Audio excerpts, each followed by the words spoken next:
Magandang umaga, magandang tanghali, magandang hapon, magandang gabi, at sana maganda yung araw nyo ngayong araw na ito habang nakikinig sa akin. At sana marami tayong matutunan ngayong araw na ito, no? Lalo na ang pag-aaralan natin ngayon ay ang katangian ng populasyon ng iba't ibang pamayanan. Ito po ay grade 3 subject na AP o Araling Panglipunan. Tayo ay nasa ikatlong linggo na ng ating pag-aaral dito. At ako po ang inyong lingkod, si Teacher Carlo, ang magtuturo sa inyo ng mga katangian ng populasyon ng iba't ibang pamayanan. Okay, so magsimula na tayo.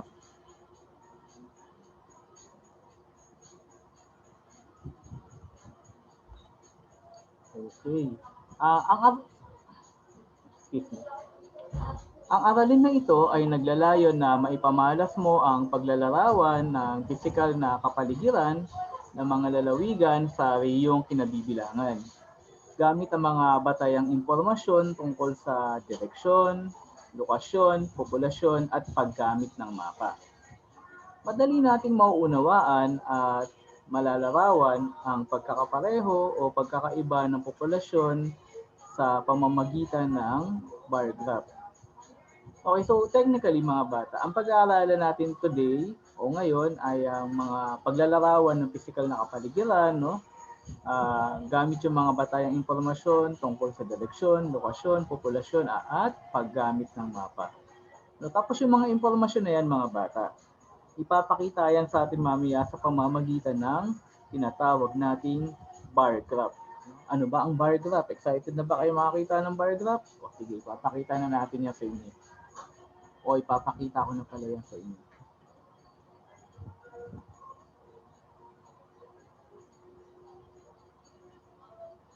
Okay. So ito yung isang halimbawa ng bar graph. No? Sa pamamagitan nito, sa unang tingin pa lamang ay makikita mo na agad kung anong kategorya ang may pinakamalaki o pinakamaliit na bilang ng populasyon. So,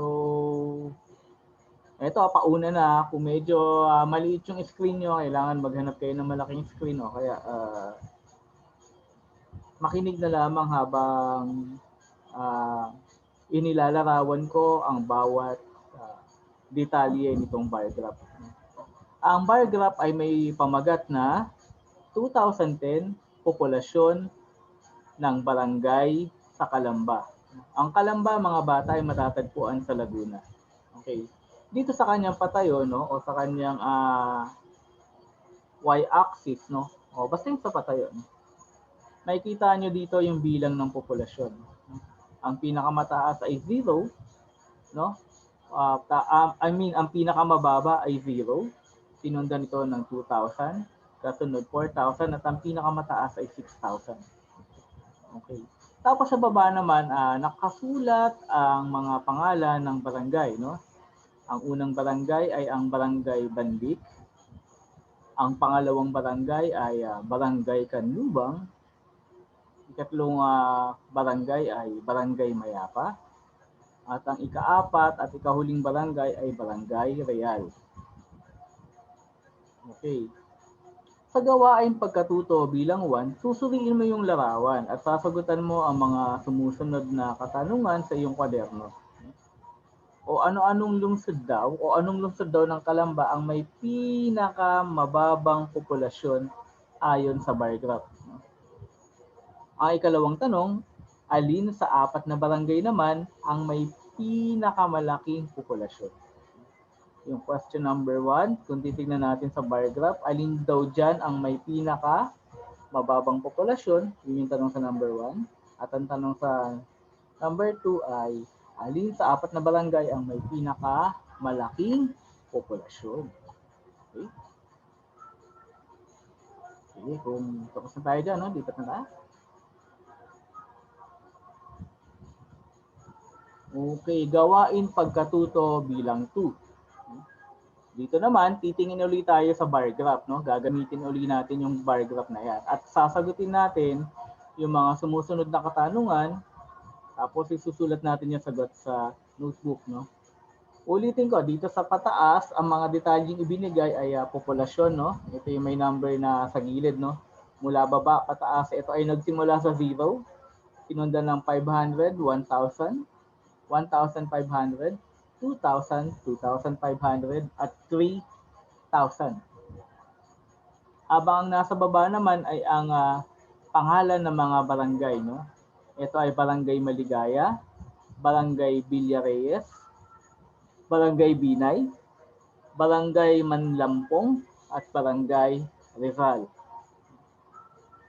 Okay. O pagmasdan maigi yung bar graph, ha.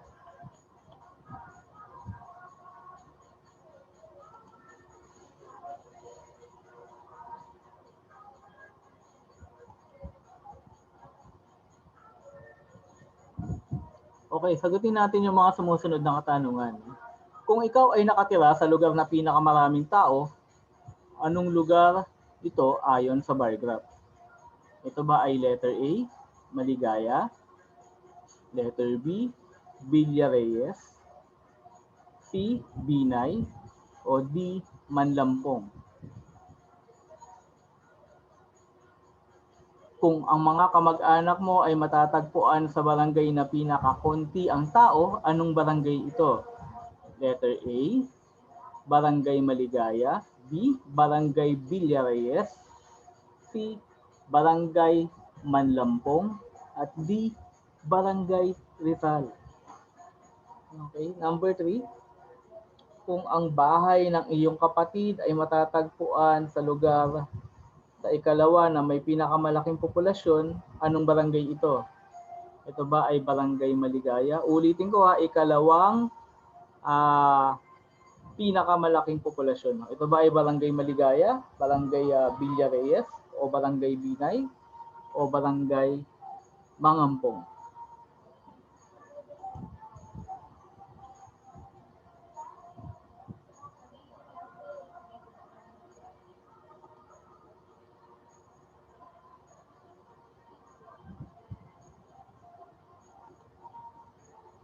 Kung ang bahay ng kaklase mo ay matatagpuan sa lugar na ikalawa sa pinakakonting populasyon, anong barangay ito? Ito ba ay Barangay Maligaya?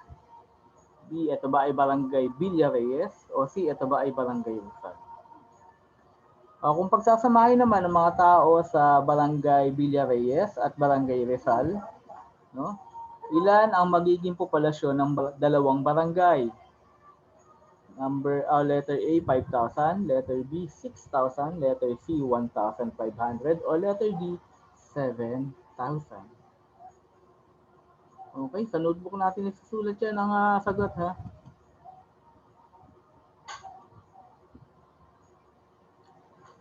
Okay. Dito, tingnan naman natin yung gawaing pagkatuto bilang 3. Dito meron isang table, no? Kung saan ang pangalan ng table ay populasyon ng bawat barangay sa San Narciso, Quezon, ayon sa 2010 Census Population and Housing. Ito daw yung approximated value o halos estimated value. Nandito sa gilid, no, yung barangay o yung pangalan ng barangay. Ito ay binigyan ng datos, no, bilang dami ng populasyon, dami ng babae, dami ng lalaki, tapos ilan yung kabuuan. Tapos yung mga batang may edad 18 pababa, matanda na may edad na 18 pataas, no? O lampas ng 18. Tapos ilan yung kabuuan nila. Okay, para sa barangay Abuyon, meron silang kabuuang populasyon na 4,500, na kung saan 2,007 dito ay babae, habang 1,800 naman ay lalaki. Sa kabuuan, 4,500 silang lahat. Para sa mga batang edad pababa, meron silang 2,000 batang edad 18 pababa, at meron din namang 2,500 para sa mga taong 18 ang edad o 18 taong gulang ang edad pataas. Sa kabuuan, meron silang 4,500 populasyon, no? Ng pinagsamang batang mas mababa sa 18 ang edad at saka yung mga matatandang may edad na 18 pataas. Sa Bonifacio naman, sa Barangay A Bonifacio, no, ang populasyon ay 500. 400 dito ay babae, 300 naman ang lalaki. Ang kabuuang bilang nila ay 700. Ang mga may edad na 18 pababa ay 300 at habang ang may edad naman na 18 pataas ay 400. Kabuuan nila ay 700. Sa Barangay Bani naman, ang populasyon nila ay 1,300 at 700 dito ay babae, 600 dito ay lalaki at ang kabuuan nila ay 1,300. Para sa mga batang may edad na 18 pababa, ang bilang nila ay 500 at mga batang ang mga matatanda na may edad na 18 pataas ay may bilang na 800. No? Kabuuan nila ay 1,300. Now sa Barangay Binay naman, may kabuuang populasyon ito na 2,500. 1,300 dito ay babae, samantalang 1,200 naman ay lalaki. Meron din itong populasyon ng 1,000 bata, edad 18 pababa at 1,500 na matatanda na lampas ng 18. Ang kabuuan nila ay 2,500. Sa Barangay Buena Vista naman, mga bata, may populasyon sila na 1,000 at 700. 8,000 dito ay lalaki, samantalang 900 ang babae. Kabuuan nila ay 1,700. Sa populasyon naman ng mga bata na may edad na 18 pababa, meron silang 1,000 nun. At 700 naman na matatanda ng 18 pataas. Pag pinagsama, ang kabuuan nila ay 1,700.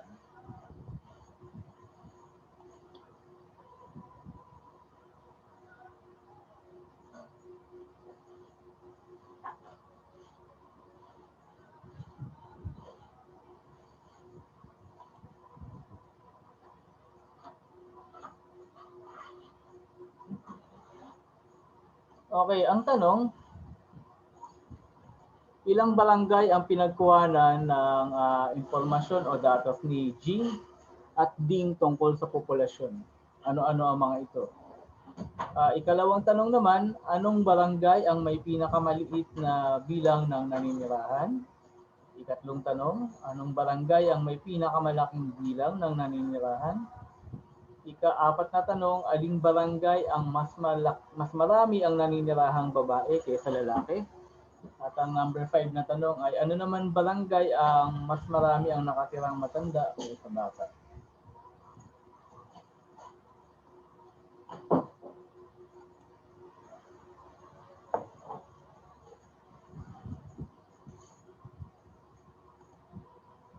Okay, sa ika-6 na tanong, sa palagay ninyo, aling barangay ang maraming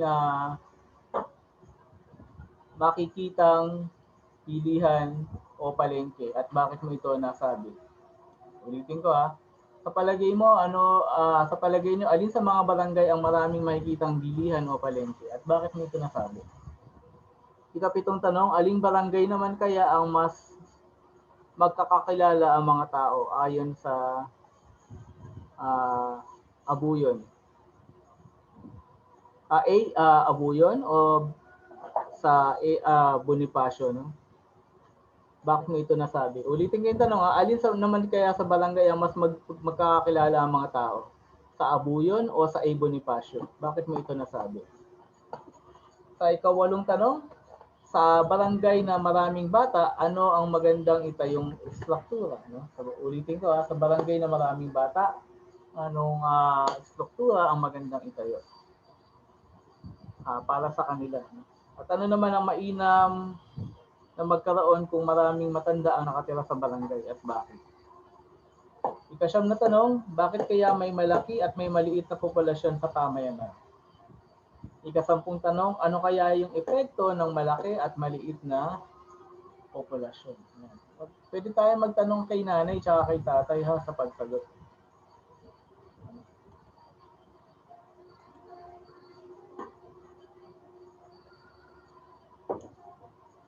Okay, dapat nating tandaan, no?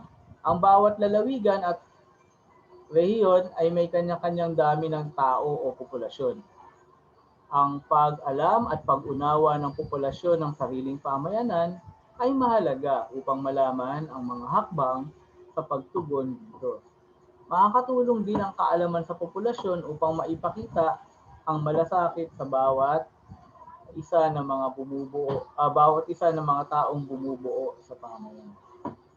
Yan yung kahalagahan, no, ng pagkakaroon ng kaalaman sa populasyon.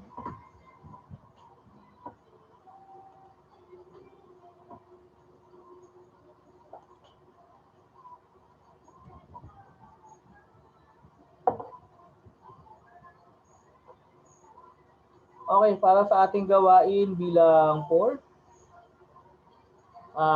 babasahin nyo mga bata ang mga tanong sa ibaba, piliin ang letra ng tamang sagot at isulat lamang ang titik ng iyong tamang sagot sa sagot ng papel. So nandiyan yung mga data, no? Bilang ng mga tao ay o populasyon ay nagsimula sa 0, tapos 300, 600, 900, 1,200 at ang pinaka malaki ay ang 1,500. Tingnan nyo dito sa bandang gilid mga bata.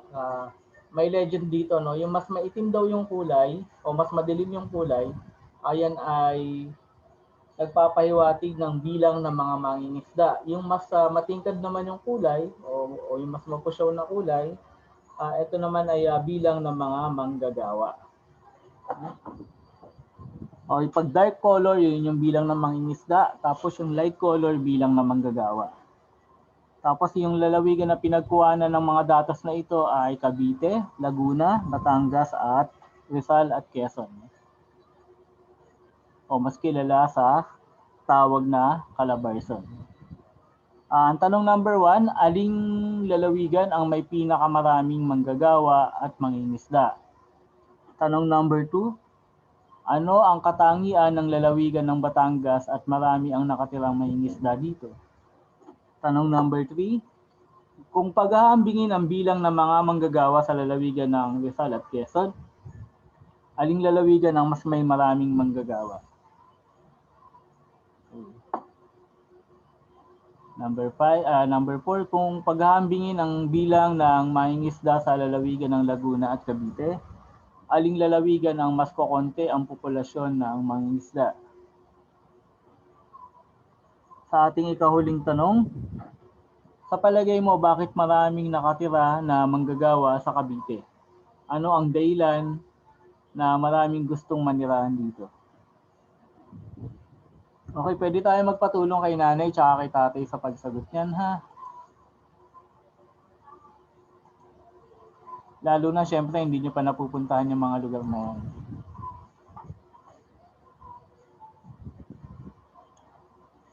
Okay, sa gawaing pagkatuto bilang 5 naman, ngayon nalaman mo na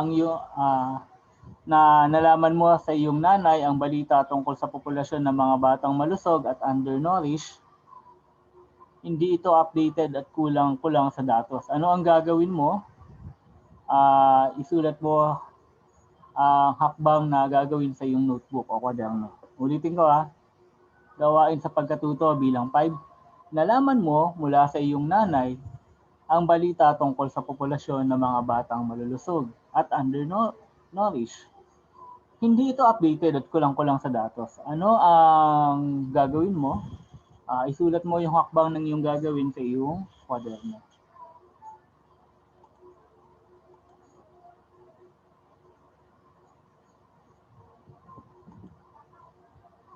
At doon nagtatapos ang ating aralin mga bata. Sana ay marami kayong natutunan. Sa paggawa ng mga gawain, laging magpatulong kay nanay at kay tatay, no? At wala na akong masasabi pa. Kundi gawin yung mga nakatakdang gawain. Mabuhay kayong lahat. At lagi tayo manatiling ligtas mula sa sakit, no? Kasi December, mahirap magkasakit, lalo na panahon ngayon ng taglamig. So hanggang dito na lamang mga bata. Salamat.